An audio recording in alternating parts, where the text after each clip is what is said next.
नमस्कार दोस्तों, स्वागत है आपका स्टडी फॉर सिविल सर्विसेज में। देखिए, आज हम लोग रीजनिंग का एक बहुत इंपॉर्टेंट टॉपिक डिस्कस करने वाले हैं जिसका नाम है कोडिंग डिकोडिंग। ये बहुत ज़्यादा इंपॉर्टेंट टॉपिक है, लगभग हर एग्जाम में पूछा जाता है, चाहे आप एसएससी ले लीजिए या बैंक ले लीजिए। यूपी ट्रिपल एससी के सिलेबस में अब आ गया है। ठीक है, तो चलिए देखते हैं ये कोडिंग डिकोडिंग होती क्या है। ये इसे समझने के लिए हमें बेस पता होनी चाहिए कि ये आखिर जो एग्जामिनर है वो क्वेश्चन सेटअप कैसे करता है। तो देखिए, बेस इसका यही होता है कि सबसे पहले आपको क्या पता होना चाहिए, आपको लेटर्स पता होने चाहिए ए से जेड तक। कितने लेटर होते हैं, तो लेटर कितने होते हैं, 26 लेटर होते हैं। ठीक है, अच्छा मैं आपको एक चीज़ बता दूं कि ये जो है ये मैंने क्वेश्चन लिख रखे हैं। इस तरह के क्वेश्चन आपने एग्जाम में लगभग एसएससी के एग्जाम में पूछे जाते हैं, सीएचएसएल और सीजीएल में, और ये यूपी ट्रिपल एससी के एग्जाम में भी कई बार पूछे गए हैं। ठीक है, तो देखिए ये जो टाइप है इसको बोलते हैं फॉरवर्ड सीक्वेंस पैटर्न।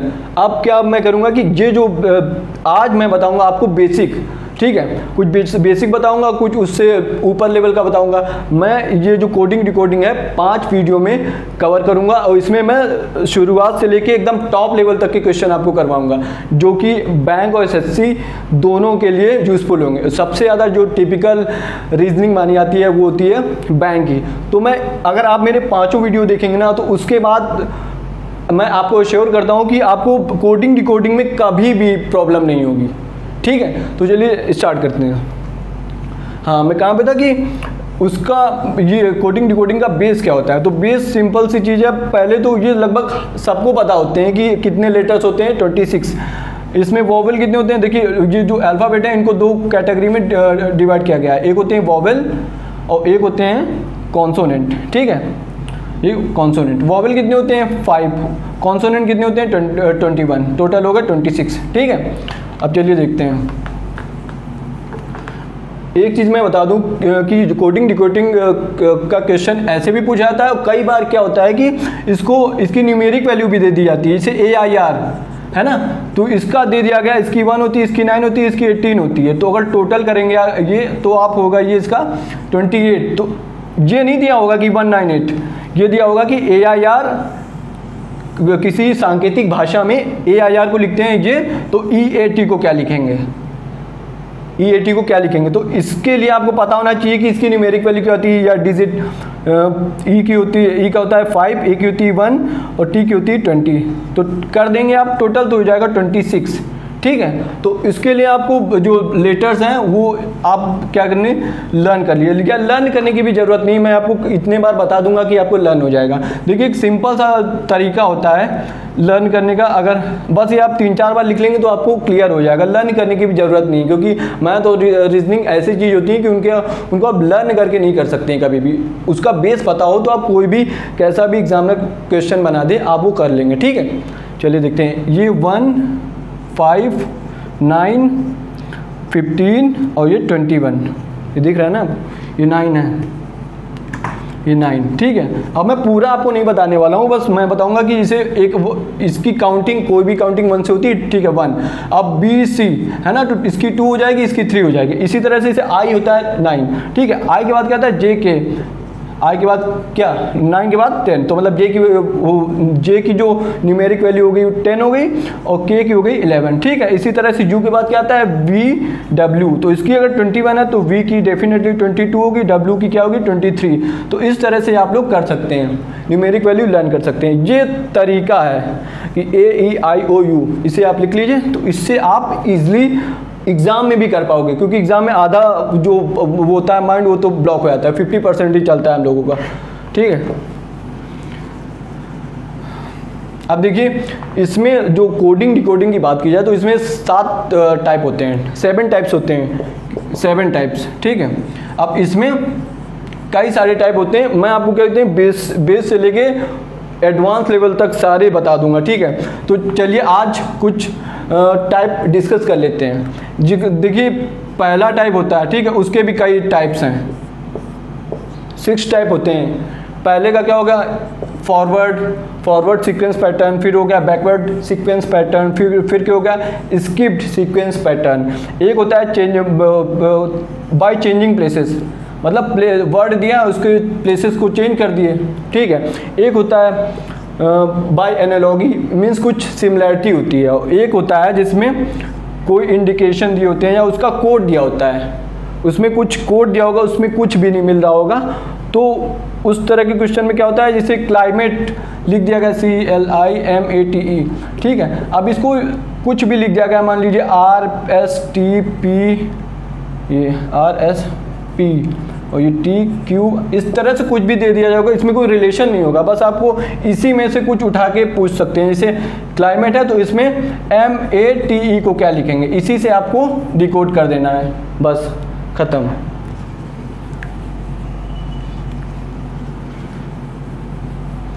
देखिए तो पहला टाइप हो गया forward sequence pattern, forward sequence और पैटर्न, ठीक है। इसमें क्या होगा, कोई भी दो लेटर्स दिए होंगे, जैसे आप ये क्वेश्चन देख लीजिए, ये एग्जाम का ही है, मैंने उठाया हुआ है। अब इसमें क्या है, इसे A से B, फिर C से D, फिर E से F और G से H। ये क्या हो रहा है कि इस ये सीरीज दी हुई है, इससे एक स्टेप आगे बढ़ रहा है यहाँ पे।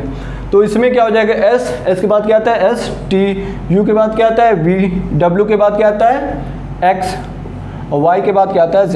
तो ये सीरीज यहाँ पे कंप्लीट हो जाएगी, ठीक है। ये हो गया फॉरवर्ड सीक्वेंस पैटर्न। मतलब कोई भी वर्ड आपको दिया होगा, मान लीजिए इसमें 4 लेटर्स हैं, तो क्या करना होगा, जैसे इसमें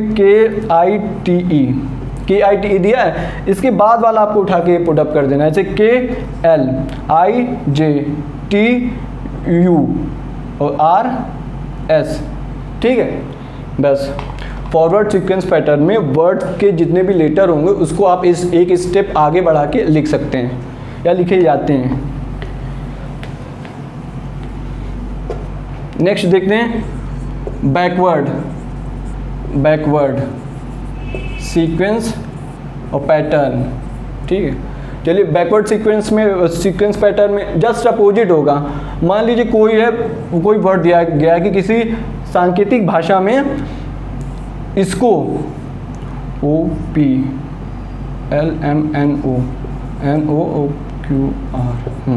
अब जैसे किसी सांकेतिक भाषा में पुअर को ONNQ लिखा जाता है, कैसे पता चला, O के बाद क्या आता है P, मतलब इसके पहले आ गया ये, O के पहले आएगा N और R के पहले आएगा Q।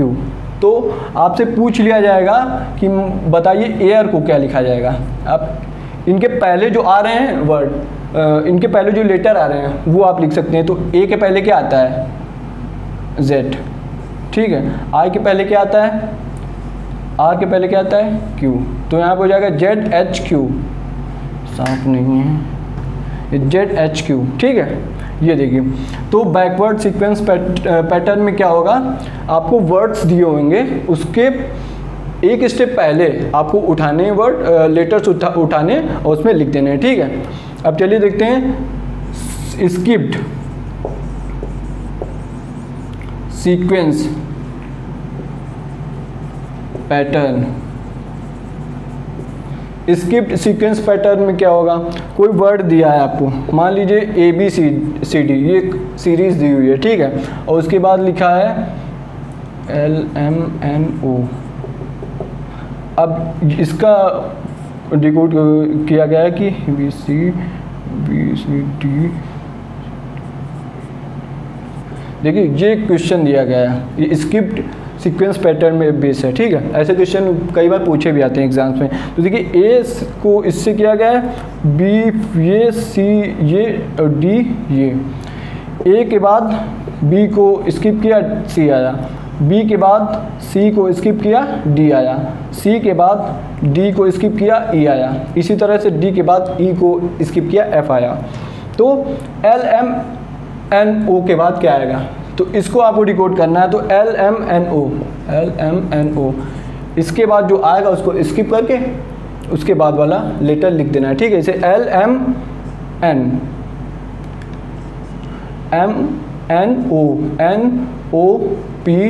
LMNONOPOPQ, तो यहाँ पे क्या हो जाएगा, LMNO का डिकोड NOPQ, ठीक है।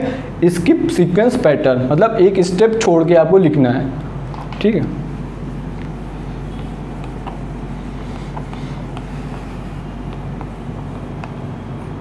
अब नेक्स्ट टाइप है बाय चेंजिंग प्लेसेस।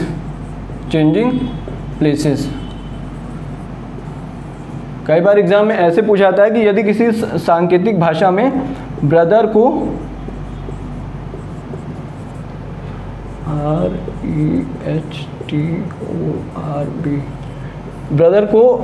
REHTORB लिखा जाता है तो फादर को क्या लिखेंगे?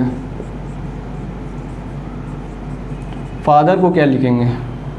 ठीक है, फादर को क्या लिखेंगे? ब्रदर। देखिए इसमें कुछ नहीं किया है इन लोगों ने, ये जो अरेंज था, ये अरेंजमेंट सीक्वेंस था ना, इसको अपोजिट करके लिख दिया गया है, उल्टा करके लिख दिया गया है। देखिए जैसे BROTHER है तो REHTOR और ये B। तो इसी तरह से फादर, अगर फादर आपको लिखना है तो बस आपको ये जो ऑर्डर है इसको रिवर्स कर दीजिए, बस सिंपल सी चीज़ है। REHTAF ये हो गया आपका, सॉरी FATHER, हाँ REHTAF, ठीक है, ये हो गया आपका बाय चेंजिंग प्लेसेस। आप देखिए नेक्स्ट टाइप है कि by using opposite letters used in word. ठीक है, अब ये आपको कैसे पता चलेगा? जैसे अपोजिट वर्ड क्या होते हैं भैया? तो अपोजिट वर्ड होते हैं कि अगर मान लीजिए कि कोई भी दो लेटर हैं, अगर उनका सम 27 है तो वो अपोजिट वर्ड होंगे, सॉरी अपोजिट लेटर होंगे। ठीक है, कोई भी दो लेटर्स जिनका सम 27 हो वो अपोजिट लेटर होंगे। कैसे? जैसे x की कोई भी वैल्यू, देखिए ये वेरिएबल है, वेरिएबल क्या होता है कि उनकी वैल्यू जो होती है वेरी करती रहती है, उनकी कोई वैल्यू फिक्स नहीं होती है। तो इसका मान लीजिए 2, इसका मान लीजिए 25। ठीक है, तो अगर इन दोनों को आप ऐड करेंगे तो 27 आएगा। अगर 27 आएगा तो वो अपोजिट लेटर होंगे। जैसे अल्फ़ाबेट में आप देख सकते हैं कि इसे A और Z अपोजिट लेटर हैं, B और Y अपोजिट लेटर हैं, M और N अपोजिट लेटर हैं। ये होता है 13 और ये होता है 14। ठीक है, तो आपको क्या करना है कि दोनों को ऐड कर देना है। आप इस पे बेस क्वेश्चन कैसे आते हैं?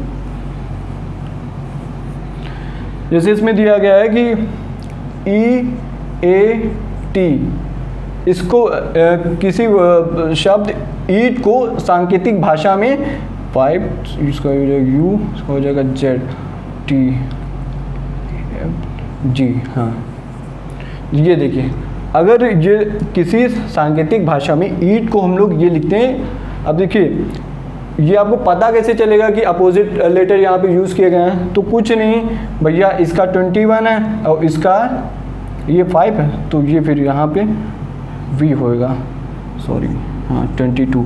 ये 5 है तो यहाँ पे 22 होना चाहिए, तभी तो 27 होगा। ये 1 है, यहाँ पे 26, 27।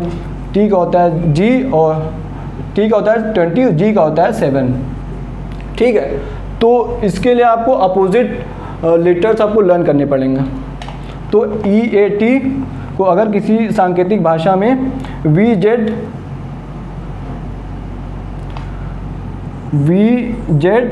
लिखते हैं, ठीक है, तो फैट को क्या लिखेंगे? तो फैट को क्या लिखेंगे? फैट को क्या लिखेंगे? अब इसके लिए आपको पता होने चाहिए कि अपोजिट लेटर क्या होते हैं। ठीक है, तो F की वैल्यू होती है 6, तो 6 में क्या ऐड करें कि 27 आ जाए, 21 मतलब U। A की वैल्यू होती है 1, क्या ऐड करें कि 27 आ जाए मतलब Z, क्योंकि 1 में अगर 26 ऐड करेंगे तो 27। ठीक है, T की वैल्यू होती है 20, क्या ऐड करेंगे 27 आ जाए तो इसमें G ऐड करेंगे, G की वैल्यू होती है 7। ठीक है, ये हो गया आपका by using opposite letters used in the word, कि मतलब वर्ड में जो लेटर होंगे वो अपोजिट लेटर होंगे आपस में, तो उसको आपको डिकोड करना है। ये आपकी प्रैक्टिस पे डिपेंड है, जितनी ज़्यादा आप प्रैक्टिस करेंगे उतना ही आप इजली इसको आइडेंटिफाई कर पाएंगे एग्ज़ाम में विद इन सेकेंड्स। ठीक है, अब नेक्स्ट देखते हैं हम लोग coding by analogy. Coding by analogy, analogy means होती है समानता, similarity. Coding by analogy, analogy, ठीक है। तो देखिए एनालॉगी, इसमें क्या होगा कि कुछ सिमिलरिटी होगी। जैसे कभी कभी पूछ जाता है कि कोई वर्ड है और उसको आपको डिकोड करके दे दिया गया है, लेकिन उसमें कोई रिलेशन नहीं बनेगा, जैसे अपोजिट लेटर नहीं होंगे, ठीक है, और उनकी न्यूमेरिक वैल्यू भी नहीं मिलेगी, या फॉरवर्ड सीक्वेंस में भी नहीं होगा। उसमें सिमिलरिटी क्या होगी कि जैसे देखते हैं, एक ये वर्ड ले लेते हैं हम लोग, जैसे PLATE, किसी सांकेतिक भाषा में प्लेट को SLFKA। अब देखिए इसमें कहीं से आप सिमिलरिटी वो कहते हैं, कहीं से भी इसमें रिलेशन नहीं होगा, रिलेशन नहीं होगा, क्योंकि S की वैल्यू होती है 19 और P की होती है 16। तो अगर इसको ऐड करेंगे तो 9 7 37 हाँ 37 आएगा, तो 37 का कोई वही नहीं है, ठीक है। LL, इसमें कोई सिमिलरिटी नहीं, या ऐसे भी नहीं देख सकते हैं कि E के बाद S आता है। तो इसमें क्या करना होता है, इसमें प्लेट को अगर SLFKA, माफ कीजिएगा, SLFKA PLA, इसको मान लीजिए L नहीं है यहाँ पे, मान लीजिए D। इसको प्लेट को अगर SDFKA ये लिखा जाता है, तो इसमें 8 को क्या लिखा जाएगा। अब उस वर्ड से ही आपको क्वेश्चन पुट अप किए जाएंगे एग्जाम में, कि अगर इसका कोड ये है तो इसमें से ही कोई वर्ड्स को कहते ऐड करेंगे और फिर उस कहते हैं एक वर्ड बना देंगे, लेटर को ऐड करेंगे फिर एक वर्ड बना देंगे, उसी में से आपको आंसर देना होगा। तो देखिए प्लेट को ये डिकोड किया गया, तो 8 को क्या करेंगे, A की वैल्यू है F, T की वैल्यू है K, E की वैल्यू है E, तो FKA। देखिए ये तो ईजी सा क्वेश्चन था, लेकिन एग्ज़ाम में थोड़ा लेवल अलग आएगा। ये मैं बता चुका हूँ कि मैं आपको बेसिक बता रहा हूँ कि कितने टाइप के होते हैं। अभी मैंने आपको कितने टाइप बता दिए हैं, देखिए 7 टाइप से होते हैं, मतलब 7 प्रकार के कोडिंग डिकोडिंग होते हैं। 7 टाइप मतलब बहुत ज़्यादा हाई लेवल हो गया, ठीक है। अब पहले टाइप के क्या होते हैं, पहले टाइप के 6 पार्ट होते हैं, मैंने आपको 6 बता दिए हैं। फॉरवर्ड सीक्वेंस पैटर्न, ठीक है। तो फॉरवर्ड में आपको बता चुका हूँ ABCDEF, फॉरवर्ड सीक्वेंस पैटर्न के बारे में मैं आपको बताया आज। बैकवर्ड सीक्वेंस पैटर्न के बारे में बताया। Skip sequence pattern using by opposite letters, coding by analogy, और एक बताया आपको बाय चेंजिंग प्लेसेस, ठीक है। तो ये जो 6 हैं ये टाइप मैंने आज आपको क्लियर किए हैं। अब इसमें ये तो था बेसिक, अब बेसिक ये था। अब इसके बाद जो कहते हैं जो लेवल होगा वो बहुत ज़्यादा हार्ड होने वाला है, क्योंकि मैंने अभी आपको क्लियर किया था कि मैं बेसिक से लेके पूरा आपको टॉप मोस्ट लेवल तक बताऊंगा, जितने भी बैंक में पूछे जाते हैं, ठीक है। तो ये क्लियर हो गया है। अब इससे रिलेटेड आप क्वेश्चन लगाइएगा, फीडबैक दीजिएगा कि अगर कोई चेंज हो सकता है या कोई और अच्छी तरीके से बताया जा सकता है तो मुझे प्लीज़ बताइएगा ज़रूर कमेंट में। और thank you for listening me, please do like and share, thank you.